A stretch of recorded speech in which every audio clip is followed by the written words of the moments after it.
ચલો, જય શ્રી કૃષ્ણ બધાને, જય જલારામ. કેમ છો બધા? તો સવારનો ટાઈમ છે, 10:15 જેવું થયું છે અને આજથી આપણે નવું એક સ્ટાર્ટ કરવા જઈ રહ્યા છીએ કે રોજની એક ટિફિન સિરીઝ આવશે.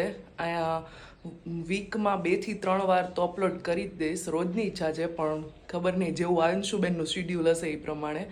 અને આજે બપોરે આવી રહ્યો છે મોસ્ટ રિક્વેસ્ટેડ વિડીયો 2:30 વાગે, કે તમે આ બધું કેવી રીતે મેનેજ કરો છો, દીકરીઓને એકલા હાથે કેવી રીતે મોટી કરી, એ બધું આખો એનો ફૂલ વ્લોગ આવી રહ્યો છે, તો એ જોવાનું ચૂકતા નહીં. અને હવે બતાવું તમને હસબન્ડનું ટિફિન. ભાત છે, સૂકું કોબીનું શાક છે, મીઠા લીંબુ ને હળદરવાળા મરચાં છે, સાથે છે ગોળ અને કાકડી, રોટલી, પાપડ અને છાશ. અને એક વાત વ્લોગમાં કહેવાની રહી ગઈ હતી કે મારો જે સૌથી પાછળનો જે સપોર્ટ શું કહેવાય, સપોર્ટ સિસ્ટમ, એ આ માણસ છે. મને ખબર પડશે રોજ મારા ટિફિનમાં શું આવે છે. હા,